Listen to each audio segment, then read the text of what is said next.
Ano yan? Anong masasabi mo dun sa sinabi ni Jam Magno na hindi niya susuportahan? Magno.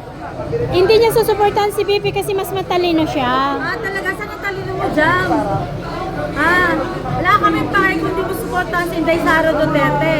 Basta kami mga Duterte supporter, itatawid namin siya, siya ang presidente namin sa 2028. Wala kayong magagawa.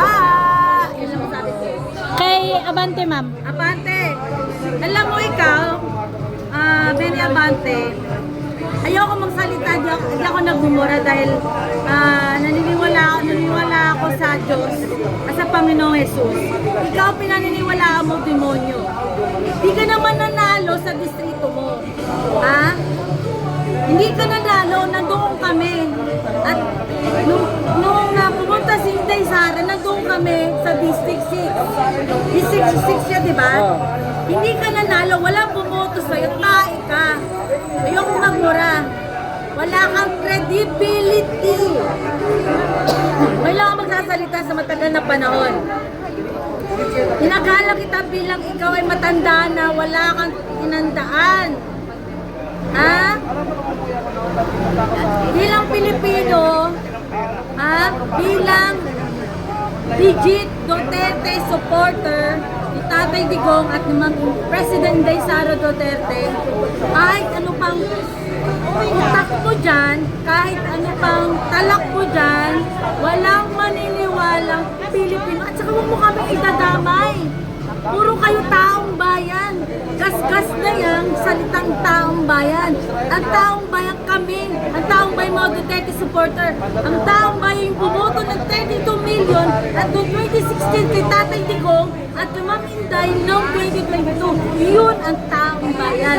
At madadagdagan pa yan sa 2028. Pagtago ka na dahil hashtag tapos kayo, hashtag tatapusin kayo. Ma'am, ano nga sabi nyo kay Atty.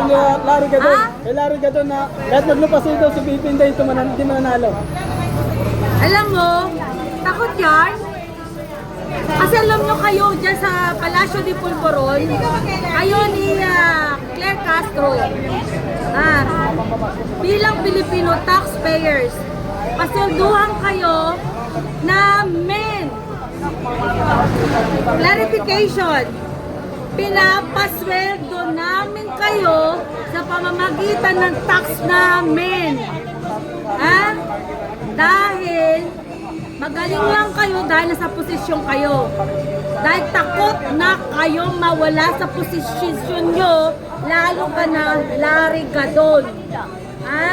Huwag nyo na nga, dinidigig nyo lagi yung pangalang yung word na taong bayan. Please, gas-gas na yan. Ang totoong taong bayan lumalaban sa kahirapan. Ang totoong taong bayan yung sama-sama na nire-reveal ang korupsyon.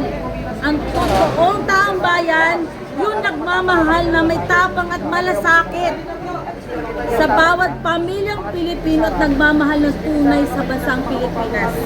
Ma'am, speaking of taong bayan, anong masabi niyo sa tatakbo daw ng presidente si Risa Hontiveros? Risa, nagbabiral ka na naman sa social media. Risa Hontiveros, madam. Pilingera, Pilingera in your dreams. Okay, damdamin mo yan. Feeling presidente, nagpe-prepared. Malo, hindi bagay sa'yo, yun lang. Tatalo daw niya si BP Inday? Matatalo mo niya si BP Inday? Hindi ka nga manalo-nalo eh. Diba? Hoy, sagutin mo muna yung PhilHealth. Yung mga insertions mo. Madam Risa Hontiveros, insertions mo sa flood control, bakit may ganyan ka? You have to explain to the Filipino people about your insertions and also the PhilHealth.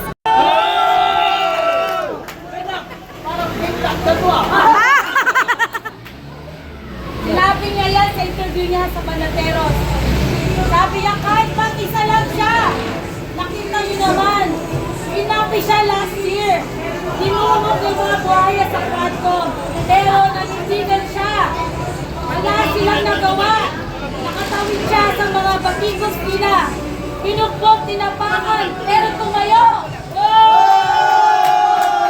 At ngayon, nanindigan. Nasa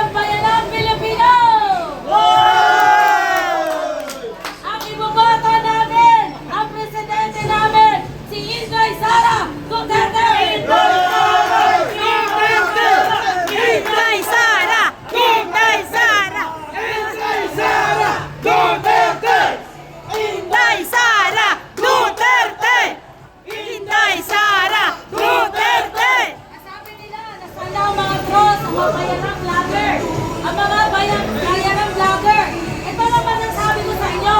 Kilala ko kayo. Never ko kayo binanggit sa mga live ko. Pero ngayon, babanggitin ko kayo. Simula na ng laban na to. Alam ko kung sino kayo. Sige lang, yari kayo sa amin. Hindi kayo makakalusot sa mga vloggers ng tunay Duterte supporter. At nakita namin kayo sa mga rally, kakausapin ko kayo. Kilala namin kayo!